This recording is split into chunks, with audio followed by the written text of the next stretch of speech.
बिस्मिल्लाहिर्रहमानिर्रहीम। अल्हम्दुलिल्लाहिल्लज़ी ला यब्लुगु मिदहतहुल क़ाइलून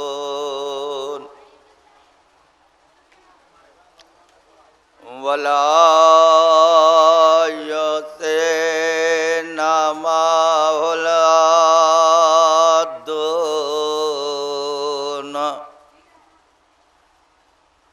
वला युअद्दी हक़्क़हुल मुज्तहिदून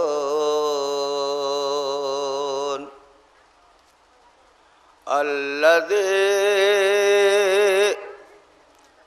ला युदरिकुहु बुअदुल हिमम वला युनालुहु गौसुल फ़ितान अल्लज़ी लैसा लिसफ़तिही हद्दुम महदूद वला नातुम मौजूद वला वक़्तुम मादूद वला अजलुम ममदूद फ़तरल ख़लाइक़ा बिक़ुदरते व नशरर रियाह बिरहमते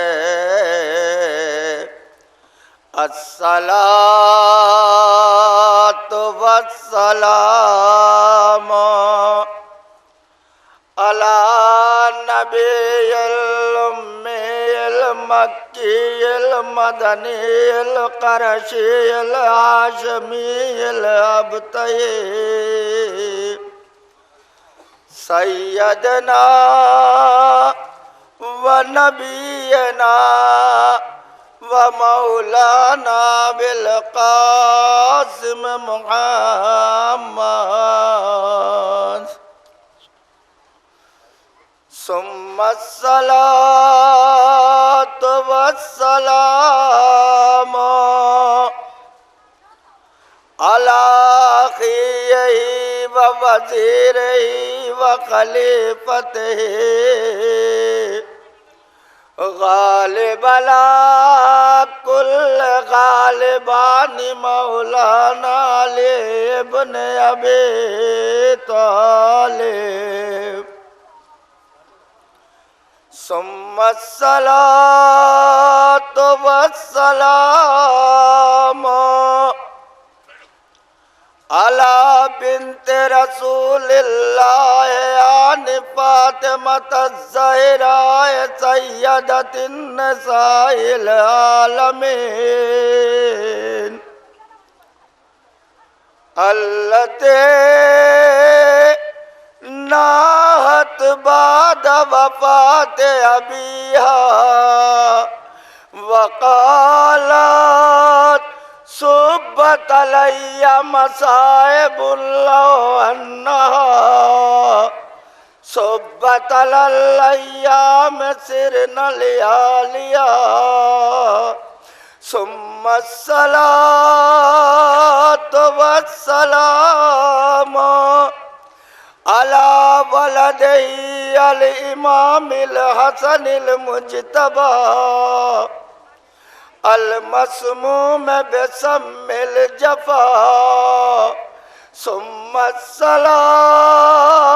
वस्सलामु अला गरीबिल मज़लूमिल अतशाना आने हुसैन बेकरबला अल्लज़ी काला इंद विदाए हरम है या ज़ैनबो या उम्मे कुलसूम वया सुकैनतो या रुक़ैया अलैकुन्न मिन्निस्सलाम फ़ैज़ा बक़िया वहीदन फरीदा फन्नज़र इला यमीनन व यसारा व तहतन व फौका फ़क़ाला ऐना ऐना या अख़ी अब्बासा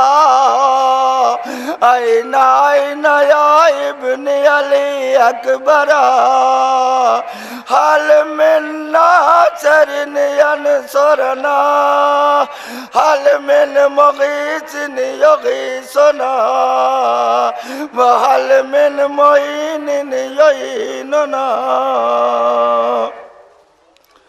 व लअनतुल्लाहि अला दाइहिम इला क़ियाम यौमिद्दीन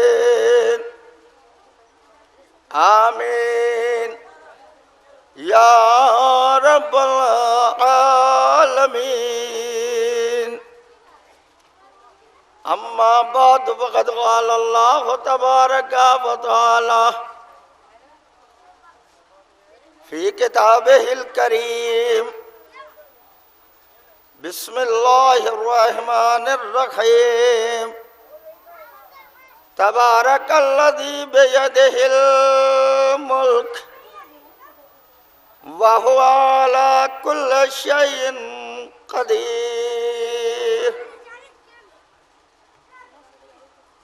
अहले अज़ा और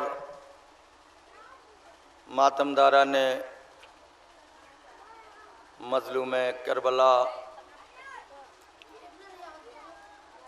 दुआए फ़ातिमा ज़हरा हसरत ज़ैनब कुबरा आरज़ूए बीमार करबला तमन्नाए सकीना यतीमा मातमदारा ने शुहदाए करबला इरशाद रब्बुल इज़्ज़त कुरान मजीद में ये हो रहा है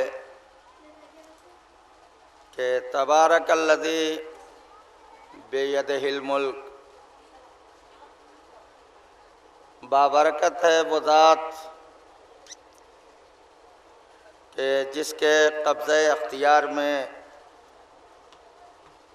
ये पूरी कायनात है। बाबरकत है वो ज़ात कि जिसके हद अख्तियार में ये पूरी दुनिया है। और जाहिर सी बात है कि जब पूरी दुनिया ये सारी कायनात उसके कब्ज़े अख्तियार में है तो यकीनन वो होगा कि जो हर शय के ऊपर कुदरत रखने वाला होगा।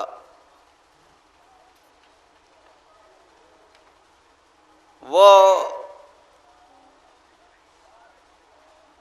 मालिक अर्ज़ समावात जिसका कायनात के ज़र्रे ज़र्रे पर अख्तियार है, जो कायनात के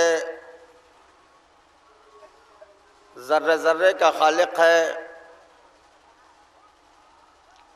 जिसने इस पूरी कायनात को खल्क़ किया है, जो इस पूरी दुनिया का पैदा करने वाला है। और हर पैदा करने वाले की यह जिम्मेदारी होती है कि जिसे वो पैदा कर रहा है,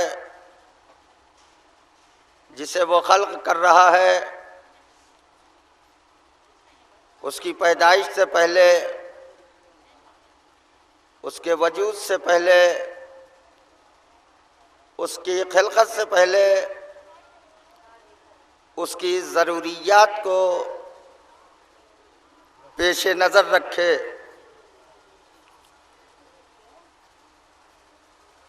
कि जिसे वो वजूद देने जा रहा है, जिसे वो खल्क़ करने जा रहा है, उसकी खिलकत के बाद, उसकी पैदाइश के बाद उसे किन किन चीज़ों की ज़रूरत पड़ सकती है। मखलूक को जिन जिन चीज़ों की ज़रूरत है, खालिक की ज़िम्मेदारी है कि मखलूक की खिलकत से पहले उन ज़रूरतों को फराहम करे, ताकि मखलूक को खल्क़ होने के बाद, पैदा होने के बाद, इस दुनिया में आने के बाद किसी मुश्किल का सामना न करना पड़े, किसी ज़हमत का सामना न करना पड़े। खालिक हकीकी ने इस नज़ाकत को पेश नज़र रखा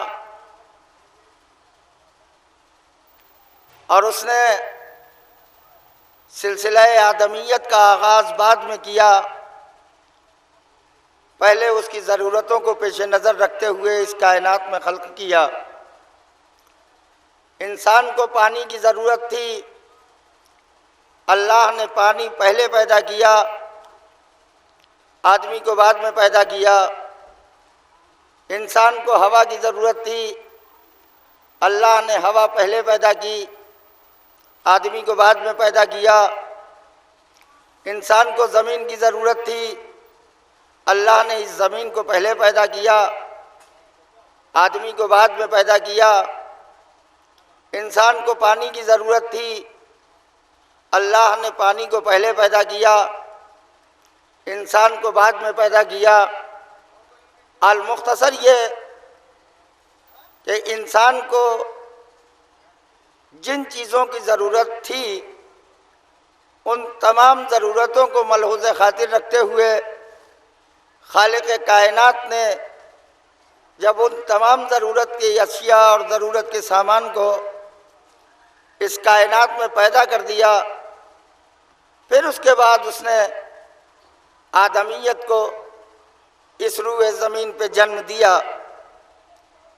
इसलिए कि अगर ऐसा न होता तो आदमियत परेशान हाल हो जाती, इंसानियत मुश्किल का शिकार हो जाती, आदमियत दुश्वारियों में पड़ जाती।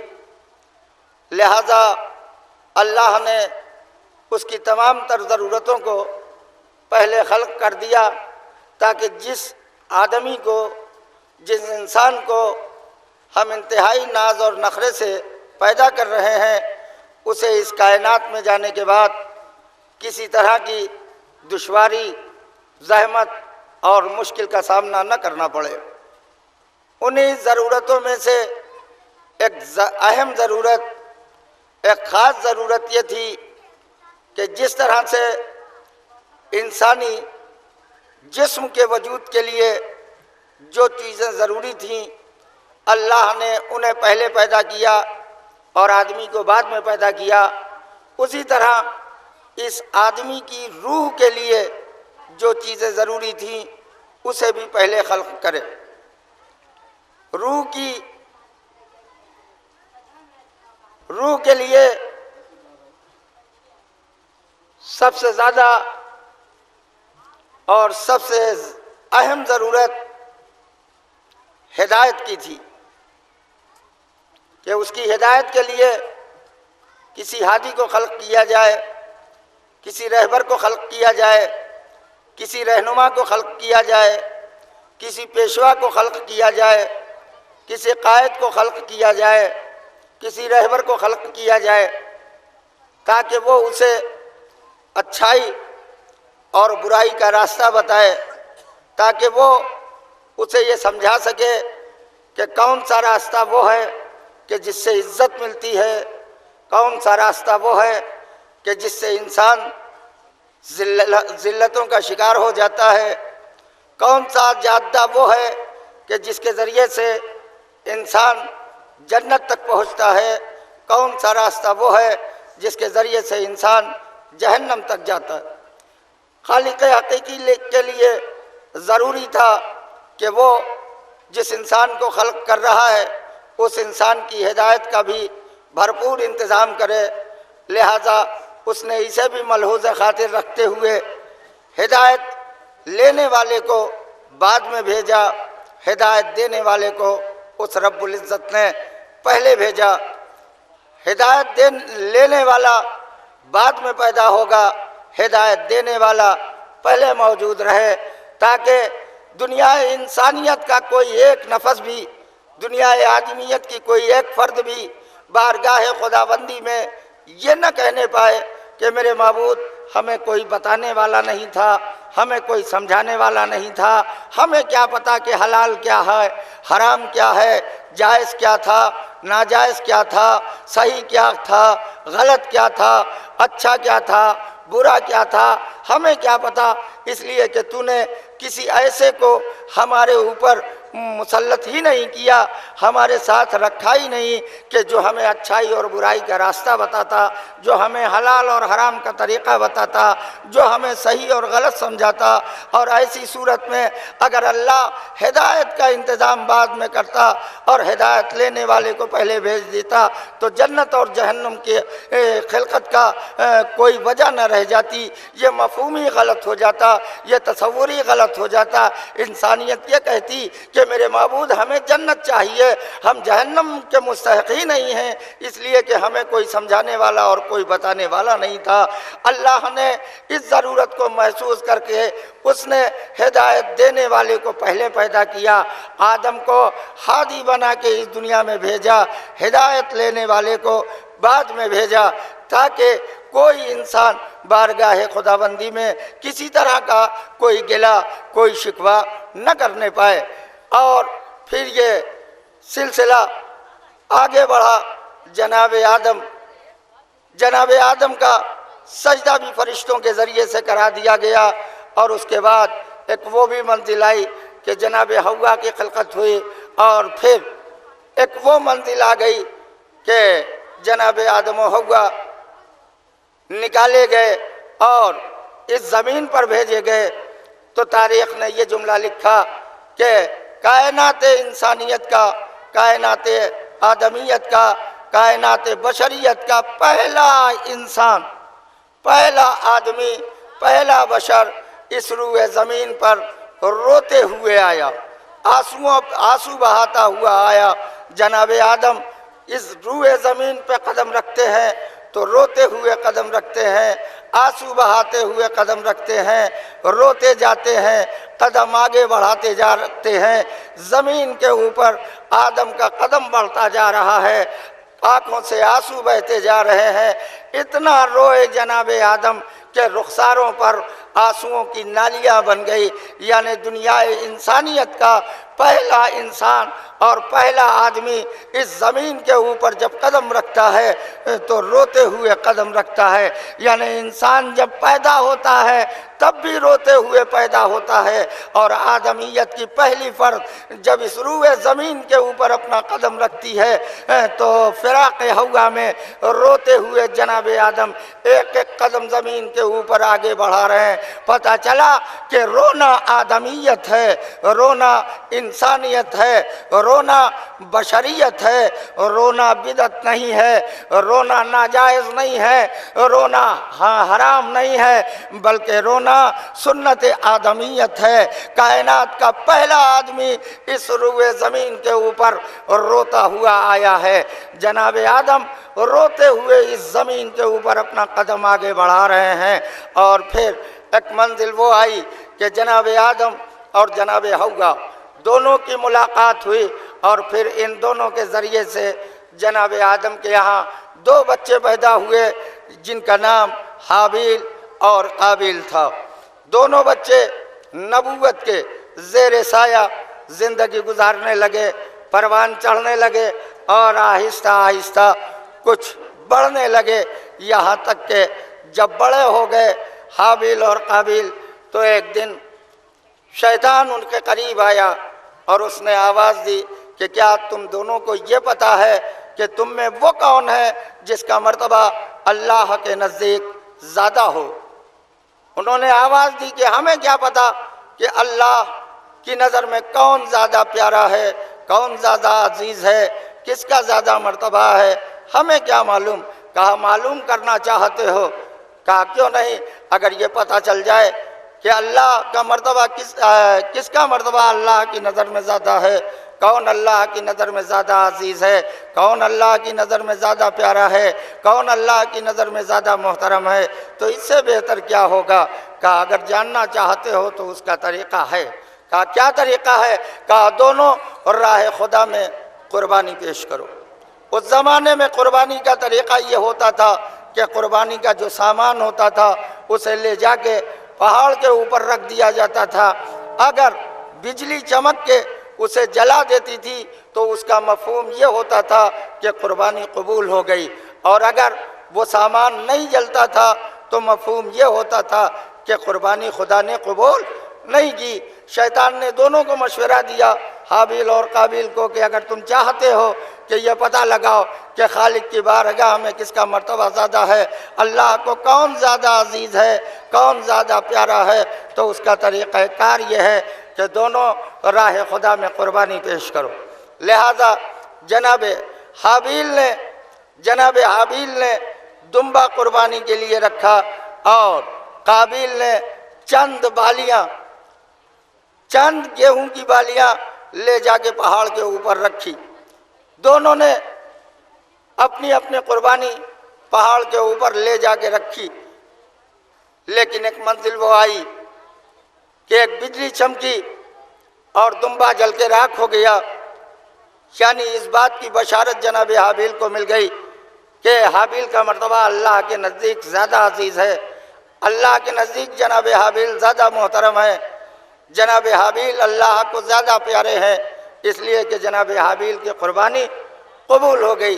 काबिल ने जब देखा कि मेरी बालियाँ वैसे ही के वैसे रखी हुई हैं, उसके दिल के अंदर हसद पैदा हुआ, उसके दिल के अंदर बुग़्ज़ पैदा हुआ, उसके दिल के अंदर अदावत पैदा हुई, उसके दिल के अंदर कीना पैदा हुआ, और उसने सोचा कि अगर हाबिल ना होते तो यकीनन अल्लाह के नज़दीक मेरा मर्तबा ज़्यादा होता, यकीनन अल्लाह मुझे ज़्यादा अजीज़ रखता, यकीनन अल्लाह मुझसे ज़्यादा प्यार करता। इस बुग़्ज़ व हसद की आग में वो जलने लगा, और मंजिल वो आई कि उसने उस ज़माने में न तलवार थी, न खंजर थे, न बंदूक थे, न रिवाल्वर थे, कोई सामान, कोई असलहा, कोई ऐसा औजार नहीं था। लिहाजा उसने क्या किया कि एक बड़ा सा पत्थर उठाया और पत्थर उठा के उसने जनाब हाबिल के सर पे मारा, और जनाब हाबिल उसी जगह इस दुनिया को अलविदा कह के रुखसत हो गए। पता चला कि जब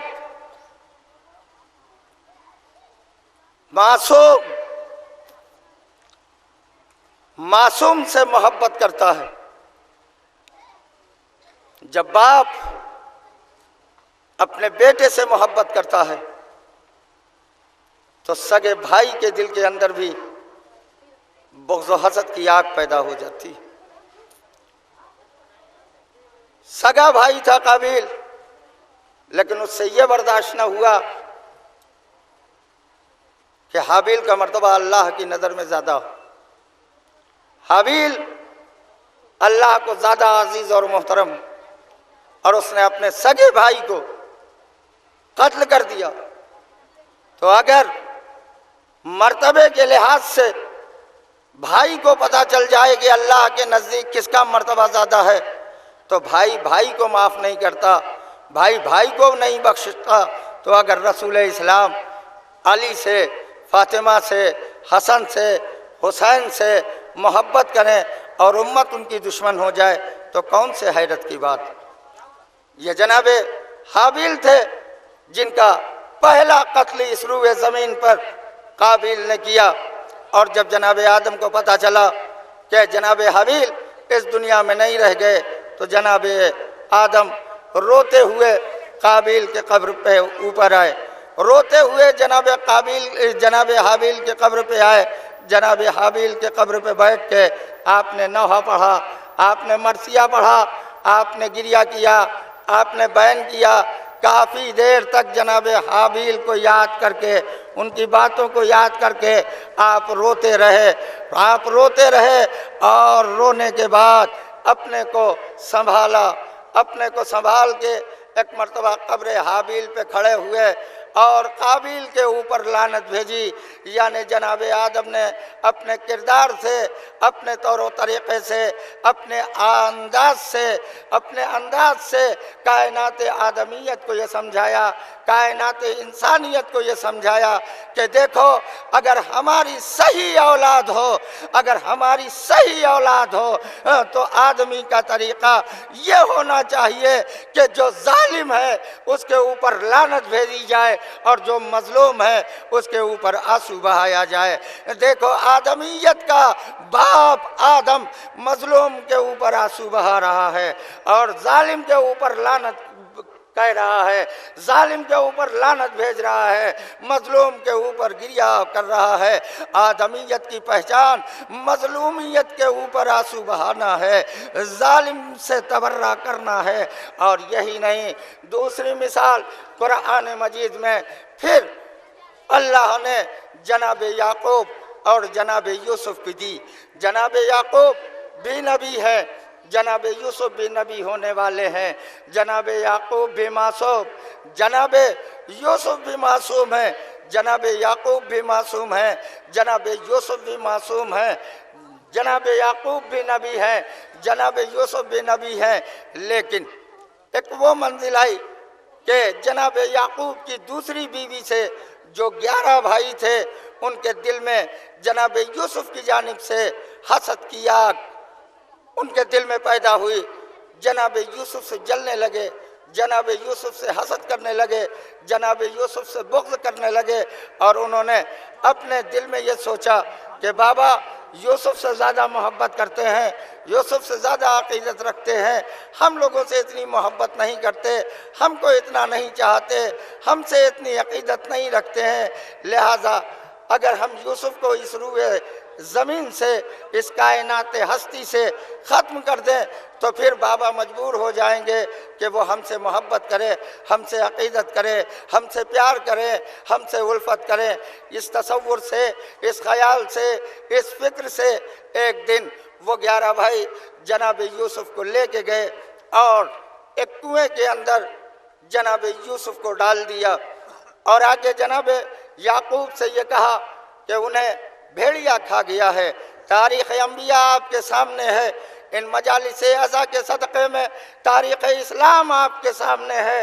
सामईन अज़ा, अज़ादारान मज़लूम करबला, कनीज़ान ज़ैनब व उम्मे कुलसूम, यही तो वजह है कि दूसरे फ़िरक़े इस कोशिश में लगे हैं कि यह मजालिस अज़ा ख़त्म हो जाए, ये फ़र्श अज़ा समेट दिया जाए, यह अज़ादारी ख़त्म हो जाए, यह अंजुमनबाजी का सिलसिला ख़त्म हो जाए, यह शब्बेदारियों का सिलसिला ख़त्म हो जाए, यह जुलूस रुक जाए, यह तकारीर रुक जाए। 72 फ़िरक़े इस्लाम सिर्फ यही सोच रहा है कि किसी तरह से इन मजलिसों का सिलसिला ख़त्म हो जाए, इन जुलूसों का सिलसिला ख़त्म हो जाए। इसलिए कि जब तक ये सिलसिला चलता रहेगा तब तक कायनात के सामने हक़ और बातिल उभर उभर के सामने आता रहेगा, तब तक दुनिया हक़ और बातिल को पहचानती रहेगी, सही और गलत को जानती रहेगी। लिहाजा ज़रूरी है कि इसके ऊपर बिदअत का फतवा शिद्दत से लगाया जाए, हुर्मत का फतवा शिद्दत से लगाया जाए ताकि आज़ादारी में तनज़्ज़ुली पैदा हो जाए। लिहाजा शियाने हैदर कर्रार की जिम्मेदारी बनती है कि आज़ादारी सैयद शुहदा को जितना हो सके फ़रोग़ दें, जितना हो सके तरक्की दें। आप देख लें कि 1,24,000 अम्बिया हैं, 72 फ़िरक़े मुस्लिमीन के स्टेज हैं। किसी माइक से, किसी स्टेज से कभी आदम का जिक्र सुनाई देता है, कभी नूह का तज़किरा किया जाता है, कभी इब्राहीम की तारीख़ बयान की जाती है, कभी इस्माइल का किरदार बयान किया जाता है, कभी और किसी नबी का तज़किरा होता होता है। क़यामत दर क़यामत ये हो गई है कि पूरी पूरी रात मुसलमान अपने जलसों में बसर कर देता है, लेकिन इंतहा यह है कि कहीं से अपने नबी मोहम्मद मुस्तफ़ा की तारीख के ऊपर भी इंसान रोशनी नहीं डालता।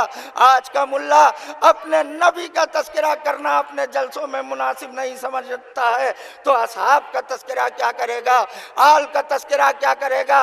इन मजालिस आज़ा की इज्जत करें, इन तकारीर की इज्जत करें, इन फर्श आज़ा की इज्जत करें, इन जुलूस आज़ा की इज्जत करें, इसलिए कि इसके फैज़ से, इसके शरफ से, इसकी वजह से, इसके सबब से अल्लाह का शुक्र अदा कीजिए कि इन जुलूसों के सदक़े में, इन जुलूसों के सदक़े में, इन मजालिस आज़ा के सदक़े में गैर मुस्लिम आपको मजलूम समझते हैं, जालिम नहीं समझते। दुनिया आपको मजलूम समझती है। मैंने गुजारिश की कि यूसुफ के 11 भाई यूसुफ के हसद में कि बाबा याकूब यूसुफ को ज़्यादा चाहते हैं, यूसुफ से ज़्यादा अक़ीदत रखते हैं, लिहाजा इन्हें इस सफ़े हस्ती से ख़त्म कर दिया जाए, कायनात से इनका वजूद मिटा दिया जाए, तब तो बाबा की नज़र हमारी तरफ मुड़ेगी, तब तो बाबा हमसे प्यार करेंगे, तब तो बाबा हमसे मोहब्बत करें। और उस बुनियाद पे उन्होंने ले जाके कुएं में डाल दिया। और उसके बाद जनाब याकूब से कहा कि यूसुफ को भेड़िया खा गया। कुरान शाहिद है, कुरान गवाह है, कुरान मुसलमानों के हाथों में आज भी मौजूद है। उठा के देख ले कि जब यह खबर दूसरी बीवी से पैदा हुए 11 बेटों ने जनाब याकूब को दी, तो जनाब याकूब इतना रोए, इतना गिरिया किया, इतना आंसू बहाया, इतना मातम किया, इतना आंसू बहाया, इतना गिरिया किया, इतना रोए कि कुरान ने आवाज दी वबियज़्ज़त ऐनाहु मिनल हुज़्न। यूसुफ के गम में जनाब याकूब इतना रोए कि गम से आंखें सफेद हो गई, इतना रोए यूसुफ की मोहब्बत में। जबकि जनाब याकूब नबी थे, उनको पता था कि यूसुफ जिंदा है, लेकिन जिंदा यूसुफ पे जनाब याकूब ने इतना गिरिया किया, इतना आंसू बहाया, इतना रोए, इतना गिरिया किया, इतना मातम किया, इतना आंसू बहाया कि वबियज़्ज़त ऐनाहु मिनल हुज़्न। जनाब याकूब की आंखें सफेद हो गई। अगर रोना बिदअत था, अगर रोना हराम था, अगर रोना नाजायज था, तो खाली के कायनात को फतवा लगाना चाहिए था, रब्बे जुल जलाल को फतवा देना चाहिए था, खाली के कायनात को जिब्राइल अमीन को जनाब याकूब के पास भेजना चाहिए था। ए याकूब ये क्या बिज़त कर रहे हो, ए याकूब ये क्या नाजायज़ काम कर रहे हो, यूसुफ जिंदा है, तुम नबी हो, तुम्हें पता है, और उसके बाद तुम इतना गिरिया कर रहे हो, इतना गिरिया कर रहे हो। ये गिरिया, ये रोना नाजायज़ है, ये रोना हराम है, ये रोना बिदअत है, लेकिन कुरान गवाह है कि जनाब याकूब और रो रो के अपनी आँख गवा बैठे, लेकिन अल्लाह ने कोई फतवा नहीं दिया। तो जब रोने के ऊपर, याकूब के ऊपर अल्लाह कोई फतवा नहीं लगाता, तो अगर हम हुसैन मजलूम के ऊपर रो रहे हैं तो मुसलमान फतवा लगाने वाला कौन होता है। इतना रोए जनाब याकूब, मगर अल्लाह ने रोने को हराम नहीं कहा, रोने को नाजायज नहीं कहा, रोने को बिदअत नहीं कहा। जनाब याकूब रोते रहे, रोते रहे, रोते रहे, यहाँ तक के बड़ा तफसीली वाक़या है सूरह यूसुफ को, इसीलिए अहसनुल क़सस कहा गया है। इसे पढ़िए, अगर सूरह यूसुफ समझ में आ गया तो करबला भी समझ में आ जाएगी। अगर यूसुफ के कातिल समझ में आ गए तो हुसैन के कातिल भी समझ में आ जाएंगे। अगर यूसुफ के कातिल समझ में आ गए तो हुसैन के कातिल भी समझ में आ जाएंगे। सोगवारा ने अज़ा, मातमदारा ने मजलूम करबला। फिर यह सिलसिला इतना आगे बढ़ा, इतना आगे बढ़ा, इतना आगे बढ़ा कि यही जनाब यूसुफ एक दिन मिस्र के मालिक बन जाते हैं, मिस्र के हाकिम बन जाते हैं। और यही भाई जब अनाज लेने के लिए जाते हैं तो जनाब यूसुफ अपना कुर्ता देते हैं और कुर्ता दे के कहते हैं, इसे ले जाओ मेरे बाप के चेहरे पे डाल देना, फाते बसीरा, इंशाअल्लाह तुम उन्हें देखने वाला पाओगे। आप देखें उठा के, अगर कुरान में ना हो ये अल्फाज तो हम मुजरिम हैं, हम क़ज़ावार हैं। जनाब यूसुफ जिंदा है, उन्होंने अपना कुर्ता उठा के दिया कि ले जाओ इसे मेरे बाबा के चेहरे पे डाल दो, मेरे बाबा के चेहरे पे डाल दो, फाते बसीरा, उन्हें देखने वाला पाओगे। लाके उन्होंने जनाब याकूब के चेहरे पे डाला और अल्लाह ने उनकी बीनाई को पलटा दिया। लेकिन मैं कहूँगा मेरे महबूद ये तू क्या कर रहा है? ए खालिक कायनात, बीनाई देने वाला तू है, ए रब्बुल इज़्ज़त, रोशनी देने वाला तू है, मेरे मालिक, मेरे महबूद, या अल्लाह, रोशनी देने वाला तू है, बीनाई देने वाला तू है। यूसुफ का काम था कुर्ता भेज देना, याकूब का काम था कुर्ते को चेहरे पे डलवा लेना। पहली फुर्सत में तो जनाब याकूब को रोकना चाहिए था कि ये कुर्ता क्या डाल रहे हो, मैं नबी हूं, मैं अल्लाह से दुआ करूंगा, अल्लाह मेरी आँख की रोशनी को पलटा देगा। लेकिन न जनाब याकूब ने रोका, न अल्लाह ने जनाब याकूब को मना किया कि देखो कुर्ता अपने चेहरे पे न डालना, अल्लाह का न रोकना, जनाब याकूब का कुर्ते को चेहरे पे डालना, अल्लाह को कुर्ते के जरिए से जनाब याकूब की आंखों की रोशनी का पलटाना, ये बताता है कि गैरुल्लाह भी वसीले निजात बन सकता है। बस हमें मौका मिला ये कहने का कि अगर जिंदा यूसुफ के कुर्ते से याकूब को आंखों की रोशनी मिल सकती है तो जनाब अब्बास के परचम के फरहेरे से हमें क्या नहीं मिल सकता। जनाब अब्बास के परचम से, इमाम मजलूम के कब्र की चादर से हमें क्या नहीं मिल सकता, हमें क्या नहीं अता हो सकता। इसलिए कि हुसैन किसी मामूली जात का नाम नहीं है। अगर हुसैन ने करबला के मैदान में अपनी कुर्बानी न दे दी होती तो आज आदम होते या नूह, इस्माइल होते या इब्राहिम, याकूब होते या यूसुफ, इलियास होते या खिज़र, मूसा होते या ईसा, किसी का नामो निशान इस सफ़े हस्ती पे न होता। इसलिए कि 63 साल जफाकशी करके, मेहनत व मशक्क़त करके, पेट पे पत्थर बांध के, हजारों सौबतें और मुश्किलों को बर्दाश्त करके जिस दीन को, जिस कानून को, जिस इस्लाम को रसूल इस्लाम ने मुसलमानों तक पहुंचाया था, वो दीन, वो इस्लाम, वो कानून इस्लाम इस सफ़े हस्ती से मिटने वाला था। इसलिए कि यजीद, जिसकी हुकूमत बहुत दूर दूर तक फैल चुकी थी,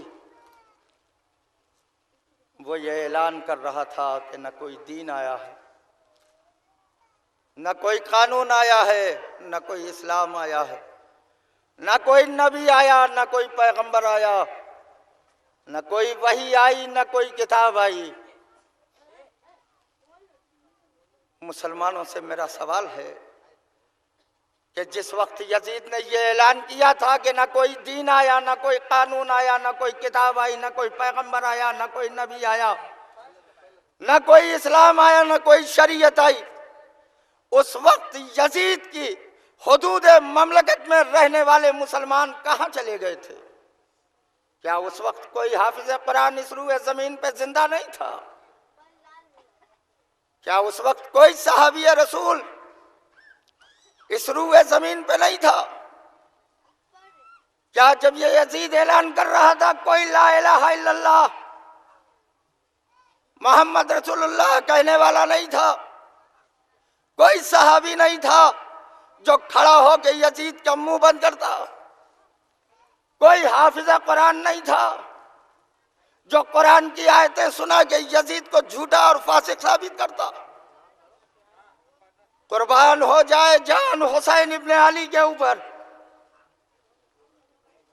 कि जब कोई सहाबी रसूल, कोई मुसलमान और कोई हाफिजा कुरान यजीद का मुंह बंद करने के लिए खड़ा होने वाला नहीं था, तो एक अकेला आगोश सैयदा का पाला अली का नूर नजर हुसैन इब्ने अली खड़ा हुआ और उसने आवाज दी कि यजीद तू गलत कह रहा है, यजीद तू बकवास कर रहा है, यजीद तू झूठ बोल रहा है। दीन भी आया था, पैगंबर भी आए थे, नबी भी आए थे, किताबें भी आई थी, कानून भी आया था। आज कायनात का चप्पा चप्पा, कायनात का जर्रा जर्रा मरहून मिन्नत हुसैन इब्ने अली है। ए जमाने वालों सोचो, सूरह मोमिनून की आयत पढ़ो। आज कहते हो कि अगर हुसैन ने बैयत कर लिया होता तो इन मुसीबतों का सामना न करना पड़ता। अगर हुसैन ने बैयत कर लिया होता तो बहन और बेटियों को नामहरमों के मजमे में बेरेदा न जाना पड़ता। अगर हुसैन ने बैयत कर लिया होता तो हुसैन का कुनबा भूखा प्यासा करबला के मैदान में कत्ल न होता। क्या पढ़ते हो तुम कुरान मजीद और इल्जाम लगाते हो हमारे ऊपर कि हम कुरान नहीं पढ़ते? तुमने कुरान को पढ़ के क्या किया? तुमने कुरान को पढ़ के क्या किया? तुमने कुरान को पढ़ के क्या सबक हासिल किया? मेरा अपना चैलेंज है कि जब रसूल ने तुम्हें कुरान व अहले बैत दिया, तुमने अहले बैत को लेने से इनकार किया। कुरान को लिया, लेकिन कुरान ही को अगर गौर से तुम पढ़ते तो कुरान खुद पुकार के ये न कहता अफला यतदब्बरून अल-कुरान अम अला कुलूबिहिम अक़फ़ालुहा। क्या तुम कुरान में गौर व फिक्र नहीं करते? क्या तुम कुरान में तदब्बर नहीं करते? क्या तुम कुरान में गौर नहीं करते? बस सर पढ़ते चले जाते हो कि तेजी से कुरान खत्म हो जाए। हाफिज कुरान बनने के शौक में तेजी से कुरान पढ़ डाला, एक आयत का मफहूम भी समझ में नहीं आया। अफला यतदब्बरून अल-कुरान, क्या तुम कुरान में तदब्बर नहीं करते? क्या तुम कुरान में गौर नहीं करते? या तुम्हारे दिलों के ऊपर ताले लगे हुए? या तो तुम कुरान में गौर नहीं करते, और अगर गौर करते हो और कोई बात समझ में आती है तो तुम्हारे दिल पे जो ताला लगा हुआ है बुग़्ज़ अली का, बुग़्ज़ अहले बैत का, वो तुम्हें हकीकत तक पहुंचने नहीं देता। देखो सूरह मोमिनून और उसके बाद कहो कि हुसैन को बैयत करना चाहिए था या नहीं करना चाहिए। आवाज कुदरत आ रही, हम लम यारफू रसूलहुम फहुम लहू मुनकिरून।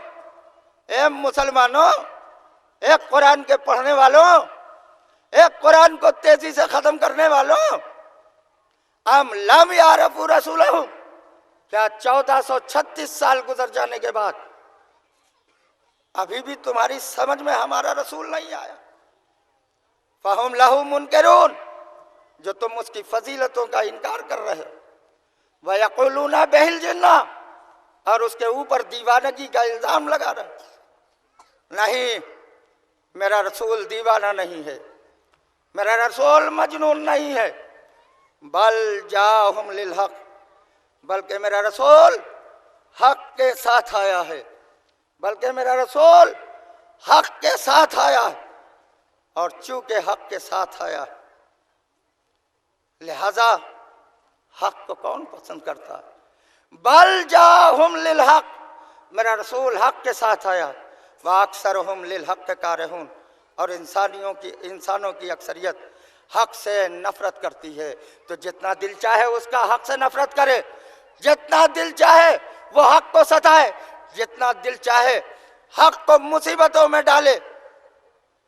लेकिन शायद उसे भी ये पता नहीं कि वलव इत्तबाल हक़ अहवाहुम लफसदतिस समावात वल अर्ज़। बातिल ये चाहता है, बातिल ये समझता है, बातिल की ये ख्वाहिश है, बातिल की ये आरज़ू है, बातिल की ये तमन्ना है, बातिल की ये चाहत है कि जो हम कहें उसे हक मान ले, जो हम कहें उसे बातिल हक कबूल कर ले, जो हम कहें उसके मुताबिक हक काम करे। तो ये उसका ख्याल खाम है, ये उसकी फिक्र नाक़िस है, ये उसका गलत ख्याल है। ऐसा नहीं हो सकता। वलव इत्तबाल हक, अगर हक बातिल का कहना मान ले, अगर हक बातिल का कहना मान ले, अगर हक बातिल की फरमाबरदारी करने लगे, अगर हक बातिल के कहने पे चलने लगे, वलव इत्तबाल हक, अगर हक बातिल की बैयत कर ले, अगर हक बातिल की बैयत कर ले, अगर हक बातिल की बैयत कर ले, लफसदतिस समावात वल अर्ज़, तो हक बातिल की बैयत बाद में करेगा।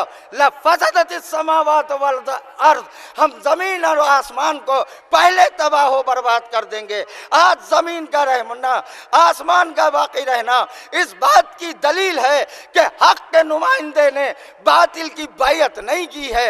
हुसैन इब्ने अली अगर यजीद की बैयत कर लेते तो आज न ये जमीन होती, न ये आसमान होते, न ये सितारे होते, न ये कहकशां होती, न ये चांद होते, न ये सितारे होते, या न आग होती, न पानी होता, न हवा होती, न मिट्टी होती। कायनात के जर्रे जर्रे पे, कायनात के चप्पे चप्पे पे, कायनात के रेजे रेजे पे हुसैन इब्ने अली का एहसान तब तक रहेगा जब तक कायनात का एक एक जर्रा और एक एक रेजा इस कायनात में मौजूद है। हुसैन को सिर्फ अपनों को बचाने की फिक्र नहीं थी, इस कायनात को बचाने की फिक्र थी, इस कायनात में रहने वालों की बचाने की फिक्र थी। अगर हुसैन ने बैयत कर लिया होता ये दुनिया फना हो जाती, अगर अली ने बैयत कर ली होती ये दुनिया ख़त्म हो जाती। हुसैन को इस ज़मीन और आसमान को कायम रखना था। याद रखो, हम कभी अपनी मर्ज़ी से न किसी से मोहब्बत करते हैं और न अपनी मर्ज़ी से किसी से नफ़रत करते हैं। हमने जिससे भी मोहब्बत की अल्लाह के कहने से की, जिससे भी नफ़रत की कुरान के कहने से की। जाओ अल्लाह से झगड़ा करो कि अल्लाह ने क्यों अहले बैत से मोहब्बत करने को कहा और हम नहीं मोहब्बत करते। मवद्दत क़ुरबा अहले बैत से मोहब्बत ऐसी अजीम इबादत है कि अल्लाह खुद इस इबादत को कर रहा है। नमाज इबादत है मगर अल्लाह खुद नहीं पढ़ता, हमसे पढ़ने को कहा। रोज़ा इबादत है, खुद नहीं रखता, हमसे रखने को कहा। लेकिन अहले बैत से मोहब्बत ऐसी इबादत है कि जिसे अल्लाह ने कहा मैं भी करता हूँ, तुम भी इनसे मोहब्बत करो। सिर्फ कहा नहीं बल्कि सबूत दिया कि देखो मेरी मोहब्बत का सबूत ये है कि अगर ईद के दिन बच्चों ने कपड़ा मांग लिया और माँ ने बहलाने के लिए कह दिया कि कपड़े दर्जी के यहाँ गए हैं, तो मैं अहले बैत से इतनी मोहब्बत करता हूँ कि रिजवान जन्नत जिब्राइल को दर्जी बना के जन्नत से कपड़े भेजूंगा। मुझे इतनी अकीदत है इनसे, मुझे इतनी मोहब्बत है इनसे कि इन्होंने अगर कपड़ा मांगा है तो मैं जन्नत से इनके लिए कपड़े भेजूंगा कि इन्हें नए कपड़े मिल जाए। और फिर कुदरत ने मोहब्बत का सबूत दिया कि जब रसूल आलम सजदे में हैं और हुसैन पुश्त रिसालत पे आके बैठ जाते हैं।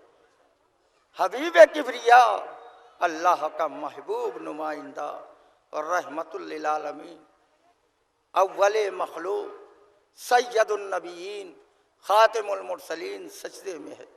और हुसैन नाना की पीठ पे, नाना की पुश्त पे आके बैठते हैं। कहना चाहिए थे अल्लाह को कि जिब्राइल जाके हुसैन को उठा लो ताकि मेरा रसूल सजदे से सर उठा ले। लेकिन कुदरत ने हुसैन से अपनी मोहब्बत और अपनी अकीदत का सबूत देते हुए जिब्राइल से कहा कि जिब्राइल जाओ, मगर हुसैन से कुछ न कहना, रसूल से कहना कि जब तक मेरा हुसैन खुद से ना उतर जाए तब तक सजदे से सर न उठाना। यह है वो इबादत जिसे अल्लाह भी कर रहा है, यह है वो अकीदत जिसे अल्लाह भी कर रहा है। हुसैन से अकीदत करने का हम ही से नहीं कहा गया, बल्कि अल्लाह खुद अकीदत कर रहा है, अल्लाह खुद सबूत मोहब्बत दे रहा है। और अल्लाह के बाद जब रसूल की मंजिल आई और बच्चों ने कहा कि नाना सबके पास नाक़े हैं, हमारे पास सवारी नहीं है, तो सैयदुन नबीयीन खातिमुल मुरसलीन साहिब लौला का लमा खलक़तुल अफ़लाक, जिसके पसीने की एक एक कतरे से अंबिया की तख्लीक हुई, उस नबी ने क्या किया, अपने दोनों कांधों पे हसन और हुसैन को बिठा लिया। मेरे नवासों तुम्हारी सवारी ये है। और जब कहा कि नाना सबके नाक़े बोल रहे हैं, हमारा नाका खामोश है, तो रसूल इस्लाम ने नाके की आवाज़ अपने दहने अक़दस से निकालना शुरू किया। वाक़यात को सुनना आसान है, महसूस करना बड़ा मुश्किल है।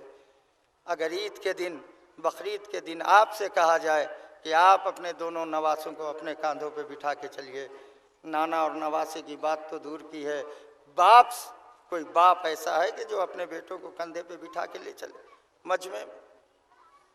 कोई नहीं, कोई ये नहीं कर सकता। लेकिन ये कायनात का सबसे अजीम इंसान है,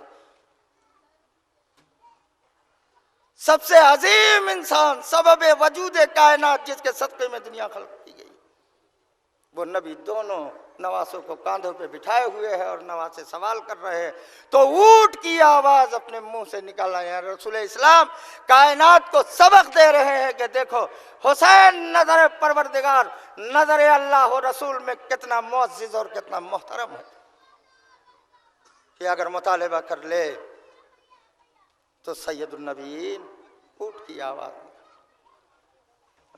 इसे हुसैन को रसूल ने ज़बान चुसा चुसा के पाला था, ज़बान चुसा चुसा के पाला था। कौन नहीं जानता था कि हुसैन कौन है? कौन नहीं जानता था कि हुसैन नबी का नवासा? कौन नहीं जानता था कि हुसैन राकीब दोष पैगंबर है?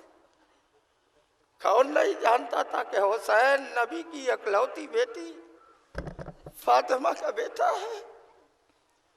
कौन नहीं जानता था कि ये वही हुसैन है जो आलम नमाज में पुश्ते रिसालत पे बैठा था?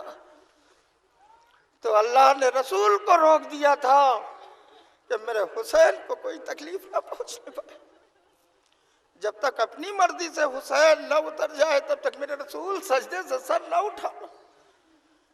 ए मेरे रसूल, तुम्हें तकलीफ होती है तो हो, हमें तुम्हारी तकलीफ का कोई एहसास नहीं, कोई परवाह नहीं। मेरे हुसैन को तकलीफ नहीं होना चाहिए। या अल्लाह, क्या क़यामत करबला में आ गई।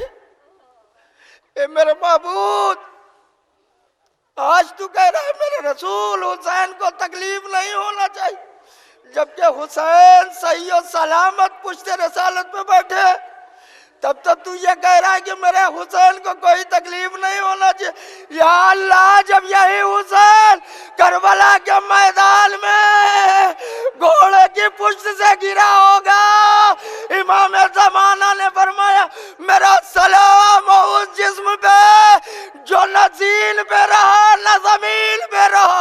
हाय उसी आगोशे सहरा के परवरदा हुसैन का जिस्म तीरों के ऊपर रुका रहा। या अल्लाह, जब तूने हुसैन को तीरों के ऊपर रुका देखा होगा, ए मेरे महबूब तेरे ऊपर क्या गुजरी होगी। लीजिए सुगवारा ने अदा कनीज़ा ने ज़ैनब उम्मे कुलसूम फातिमा का लाल करबला के सहरा में भूखा प्यासा कत्ल कर दिया गया।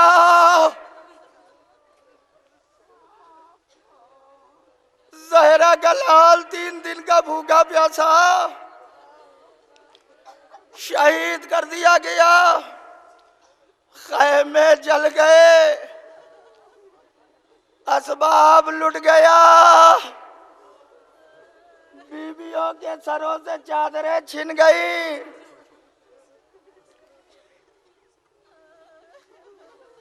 खैमे जल गए, मातमदारा ने मजलूम करबला, सोगवारा ने सैयदुल शुहदा, खुदा आपको सलामत रखे। मैं कौन होता हूँ दुआ करने वाला है, आप तो फातिमा ज़हरा की दुआ है। अरे सोचो ज़हरा पे क्या गुजरी होगी जिसने चकिया पीस पीस के हुसैन को पाला था। मातमदारा ने मजलूम करबला, सोगवारा ने सैयदुल शुहदा, हुसैन कत्ल हुए, हुसैन कत्ल हुए। फातिमा का लाल ज़िबा कर दिया गया, खैमे जल गए, सैदानियाँ बेरेदा हो गई, मालो असबाब लुट गया। एक मर्तबा 11 मुहर्रम को कुछ नाके और कुछ रस्सियाँ लेके लश्करे ज़ुल्म गरीबों की तरफ बढ़ने लगा, असीरों की तरफ बढ़ने लगा। सैयद सज्जाद के पास सैयद सज्जाद की फूफी जनाब ज़ैनब बैठी हुई थी। एक मर्तबा सैयद सज्जाद की नज़र नाकों पे पड़ी, ऊँटों पे पड़ी, तो सैयद सज्जाद ने कहा फूफी अम्मा इन नाकों को देख रही है? ए फूफी अम्मा इन ऊँटों को गौर से देख रही है? कहा क्या हुआ मेरे लाल? कहा फूफी अम्मा जरा आप गौर तो करें, ये नाके एक दूसरे से कुछ बात कर रहे हैं।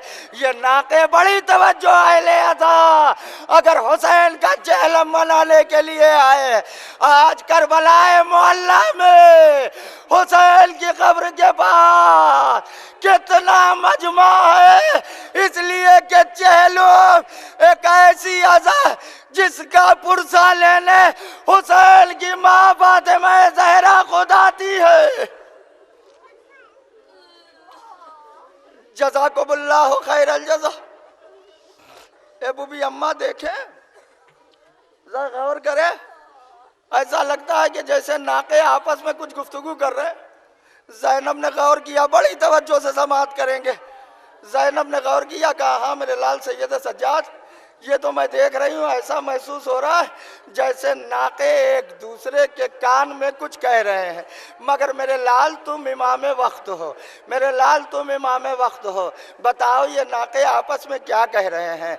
मातमदारो एक मरतबा सैयद सज्जाद ने कहा फूफी अम्मा, ए फूफी अम्मा, ये नाके आपस में कह रहे हैं कि देखो अब हमारी पुश्त पे आले रसूल सवार होने जा रही है। अरे वो इंसान थे जिन्होंने खैमे जलाए, जिन्होंने ताजियाने बरसाए, जिन्होंने चादरें छीनी, लेकिन हम जानवर हैं, हमारे ऊपर अबाले रसूल बैठने जा रहे। देखो हमारी तरफ से कोई तकलीफ आले रसूल की खिदमत में नहीं होना चाहिए, वरना रोज़े महशर हम रसूल खुदा को क्या जवाब देंगे। कुर्बान हो जाए इस मजलूमियत पर हमारी जान, कुर्बान हो जाए इस गुर्बत पे हमारी जान। लीजिए सोगवारा ने अदा असीरों का काफिला, गरीबों का काफिला बेरदा होके रसन बस्ता एक मर्तबा मैदान करबला में आया। हर बीबी ने अपने को अपने वारिस के लाशे पे गिरा। ज़ैनब ने अपने को अपने माजाई के लाशे पे गिराया। एक मर्तबा ज़ैनब खड़ी बयान कर रही थी कि देखा कि नन्ही सी सकीना बढ़ती चली आ रही है, लाश हुसैन जमीन करबला पे बिखरा पड़ा है। सकीना एक मर्तबा करीब आई, ज़ैनब ने नन्ही सी सकीना की आंखों पे हाथ रखा, कहीं बच्ची देख के सवाल ना कर ले फूफी अम्मा किसका लाशा है। सकीना ने अपना हाथ चेहरे से हटाया, ज़ैनब ने दोबारा हाथ रखा, सकीना ने फिर हाथ हटाया और तीसरी मर्तबा जनाब सकीना ने कहा फूफी अम्मा ये किसका लाशा है जो ज़मीन करबला पे बिखरा पड़ा है। सोगवारा ने अदा ज़ैनब क्या जवाब दे। एक मर्तबा आवाज, ए सकीना ये किसी और का लाशा नहीं, तेरे बाबा हुसैन का लाशा है। 4 साल की नन्हे से बच्चे अपने नन्हे नन्हे हाथों को जमीन करबला पे टेक के बैठी मदीने का रुख किया। दादी फातिमा जरा करबला में आके देखिए, अरे आपका बेटा मेरा बाबा जमीन करबला पे बिखरा पड़ा। जज़ाकुम रब्बुकुम। सोगवारा ने आदा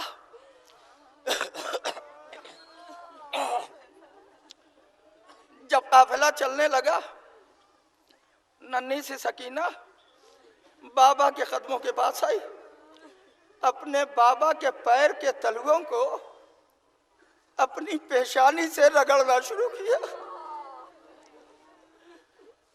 हुसैन के कदमों को अपनी पेशानी पे मलना शुरू किया। एक जुमला कहा, बाबा बाबा ये तो पता है ना कि सकीना को आपके सीने पे नींद आती थी।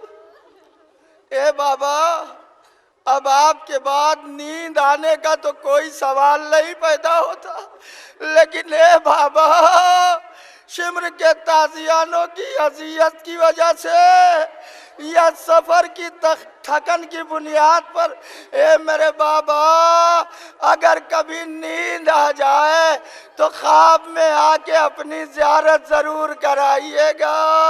हाँ सकीना ये कह के करबला से चली, कूफे के बाजार में आई, कूफे के दरबार में गई, कूफे के दरबार से शाम के बाजार में आई, शाम के बाजार से दरबार शाम में आई, दरबार शाम से नन्ही सी सकीना जिंदान शाम में आ गई।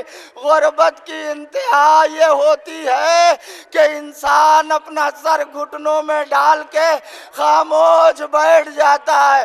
हाय नन्ही सी सकीना जिंदान शाम में अपने सर को अपने घुटनों में डाल के सिसकियां ले ले के रोती थी और आवाज देती, बाबा ए मेरे बाबा अब ना आओगे तो कब आओगे। ए बाबा जिसे सीने पे सुलाते थे आके देखो जिंदान शाम के खाक पे वही सकीना पड़ी है। ए मेरे बाबा अब ना आओगे तो कब आओगे। मातमदारों सैयद सज्जाद से किसी ने पूछा था आका सबसे ज्यादा किस चीज ने आपको रुलाया। फरमाया मेरी नन्ही सी बहन सकीना के सवालों ने मुझे ज्यादा रुलाया। कहा आका वो कौन से सवाल थे। कहा सुबह को जब परिंदे उड़ के जाते थे तो मेरी बहन देख के मेरी हथकड़ी को हिला के कहती थी ए भैया सज्जाद ये परिंदे कहाँ जा रहे हैं। तो मैं कहता था बहन ये अपना रिस्क तलाश करने जा रहे। लेकिन जब शाम को यही परिंदे पलटते थे तो मेरी बहन पूछती थी भैया सज्जाद अब ये परिंदे कहाँ जा रहे हैं। तो मैं कहता था बहन सकीना अब ये अपने घर वापस जा रहे। अरे मेरी नल्ले सी बहन सकीना मेरी बेड़ियों पे सर रख के कहती थी भैया सज्जाद क्या हमारा कोई अपना घर नहीं है। ए भैया हमें कब घर जाना नसीब होगा। जज़ाकुमुल्लाह खैरल जज़ा। कनीज़ा ने ज़ैनब उम्मे कुलसूम आ गया वो दिन जो सकीना अपने बाबा से कह के गई थी।